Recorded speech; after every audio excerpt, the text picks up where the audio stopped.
सोच रहे थे, हिंदी में ट्रांसलेट नहीं हुआ। पंकज जी अभी 10 और बहाने देंगे, बट राहुल सर इलेक्शन का सीजन है, अनाउंस हो चुका है, आप ये शब्द इस्तेमाल करेंगे, हिंदू धर्म में शक्ति शब्द होता है, हम शक्ति से लड़ रहे हैं। आप मुझे बताइए, मैंने इसमें एक शब्द राइट लेफ्ट नहीं किया, अब बाद में समझ आ जाए गलती में पूरा मतलब एक्सप्लेन कर लूं, गलती मांग लूं, माफी मांग लूं।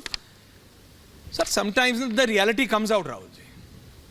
अब जो नीतीश कुमार ने विधानसभा और विधान परिषद में कहा, सुधांशु जी आज उसे जितना भी सही बोल लें, मैं नहीं मान सकता, क्योंकि उसके पीछे कुछ एक्सप्लेनेशन है ही नहीं। बीजेपी को उस दिन सूट करता था, उन्होंने उस दिन विरोध किया, आज सूट नहीं करा, आज वो बिल्कुल हो सकता है यू टर्न ले ले, या तो वो तो शब्दों के धनी है, मेरे को ही गलत साबित कर दे, लेकिन जनता डिसाइड करेगी। सर नीतीश कुमार उस दिन की अपने स्टेटमेंट को सही नहीं ठहरा सकते। इसी तरह राहुल गांधी, इसको जितनी भी बार फेसबुक या ट्विटर पे चले जाएं, इसको नहीं कर सकते। सर ये कहना कि हिंदू धर्म में शक्ति शब्द होता है और हम शक्ति से लड़ रहे हैं, एक शक्ति से लड़ रहे हैं, what else is required to explain. Rahul ji, Sudhanshu ji आ रहा हूं, एक छोटा सा रिप्लाई ले रहा हूं सर से। राहुल जी, निश्चित रूप से मैं तो कह रहा हूं, उन्होंने एक अधूरी बात की। वो जो कहना चाहते थे, जो मेरी बुद्धि मुझे बता रही है जी, वो जो कहना चाहते थे उसको उन्होंने ठीक तरीके से कहा नहीं, वो नहीं कह पाए, अधूरी बात की, उनका वाक्य भी अधूरा था। आप देखिए वो दो अलग अलग वाक्य हैं जो एक के बाद एक आ रहे हैं, एक भी पूरा वाक्य नहीं है अगर मैं उसके बहुत भाषा वैज्ञानिक विश्लेषण करूं तो। लेकिन इसका यह मतलब निकालना, ये उनकी अपरिपक्वता हो सकती है, वो उनका कच्चापन हो सकता है, मैं ये सब मानने को तैयार हूं, उनसे ये अपेक्षित नहीं है, ये भी सही है। वो विपक्ष के बहुत बड़े नेता हैं, इसलिए उनसे ये उम्मीद की जाती है कि वो जो भी कहेंगे एक एक शब्द सोच समझकर नाप तोल कर कहेंगे और ऐसे कहेंगे कि उससे गलत अर्थ ना निकाला जा सके। ये सब बातें सही हैं और वो इसमें नाकाम रहे हैं, ये भी सही है। लेकिन मैं सिर्फ ये कह रहा हूं कि उनका जो आशय था जी, उनका इरादा ये नहीं हो सकता था, नहीं हो सकता है कि वो हिंदू धर्म में जिस शक्ति की पूजा होती है उससे लड़ने की बात कह रहे थे। आधी जानकारी, half information is more deadlier than a weapon, Rahul ji ये भी कहा गया है। बहरहाल सुधांशु जी के पास जा रहा हूं, वो कुछ कहना चाह रहे हैं। सुधांशु त्रिवेदी जी, राजेश जी को भी ले आइए और अनुराग जी। देखिए ये जो आज ये वाक्य बोला है, ये बहुत बहुआयामी इसके ऑब्जर्वेशंस हो सकते हैं जी। पहली बात, एक पार्ट टाइम पॉलिटिशियंस को आप फोर्सबली परिपक्व पॉलिटिशियन नहीं बना सकते, यह बात सिद्ध हो जाती है कि आप कितना भी कोशिश करें। पुराने जमाने में एक कहावत होती थी, बातई हाथी पाइए बातई हाथी पाओ।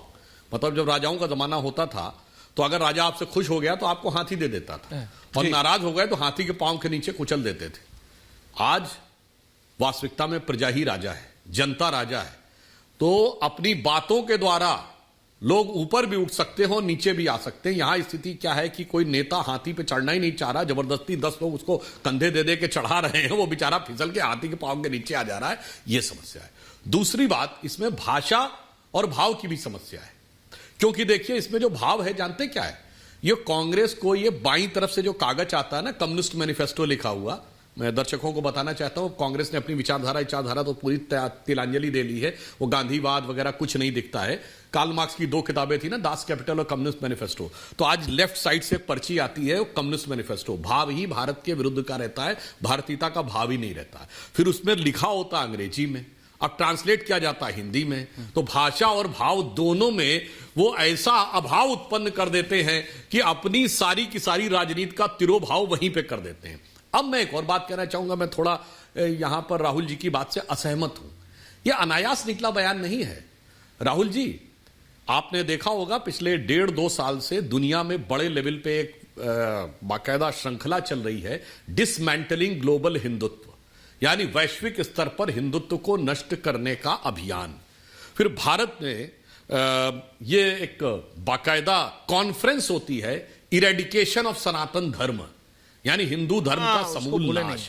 अब ये कौन लोग स्पॉन्सर करते हैं बाहर जाके, मैं ये बात कहना चाहूंगा, और इसमें भी मैं कोई ये नहीं कह रहा हूं वही है, मगर तीनों बयानों को मैं जनता के सामने रख के अपने आप उनके विवेक पे छोड़ता हूं। अगर जॉर्ज सोरोस कहता है कि $1 बिलियन मैंने निश्चित कर रखे हैं कि मोदी की सरकार को हटाना है, और फिर डिसमेंटलिंग ग्लोबल हिंदुत्व हमको विश्व स्तर पर बड़े बड़े प्रतिष्ठित विश्वविद्यालयों में दिखती है, फिर भारत में एक पॉलिटिकल पार्टी इरेडिकेशन ऑफ सनातन धर्म कहती है, और उसके बाद ये कहें कि ये तो बाई चांस हो गया, असहज हो गया, सहज हो गया, ये नहीं से, ये हिंदू धर्म की शक्ति से ही लड़ना चाहते हैं।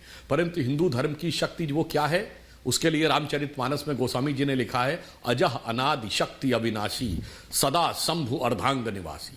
अजह है, कभी उत्पन्न नहीं हुई, अविनाशी है और सदा भगवान शंकर के साथ रहती है। हमारे यहां इसीलिए एक तरफ हमारे प्रधानमंत्री जी हैं जिन्होंने चांद के उस अछूते कोने को जिसको भारत ने छुआ, दक्षिणी ध्रुव, को नाम दिया पॉइंट शिव शक्ति, जो नारी शक्ति वंदन संसद से लेके शक्ति का वंदन चंद्रमा की सतह तक कर रहे हैं। और दूसरे ये है, और मैं एक और बात कहना चाहूंगा, ये शक्ति के प्रति इनकी हिकारत इतनी है कि भारत माता की जय बोलने से कतराते हैं और उसका विरोध करने वालों के समर्थन में खड़े हो जाते हैं। कहीं भारत माता की फोटो तक नहीं दिखाते। आ रहा हूं। और एक बात कह दूं जी, ये आज से नहीं है, ये तो नेहरू गांधी के जमाने से है। वंदे मातरम का वो हिस्सा जिसको कांग्रेस ने त्याग दिया जिन्ना के दबाव में, मुस्लिम लीग के दबाव में, उसकी एक पंक्ति मैं अपने प्रबुद्ध यहां पर जो पैनलिस्ट बैठे उनको याद दिलाना चाहता हूं। उसकी आगे की लाइन जो हटा दी गई वंदे मातरम से, वो क्या था, अबला केनो कोई तुम्हें बोले, हृदये तुमी मां भक्ति, भुजये तुमी मां शक्ति, तुम दुर्गा दश प्रहर धारणी, कमला कमल दर विहारणी।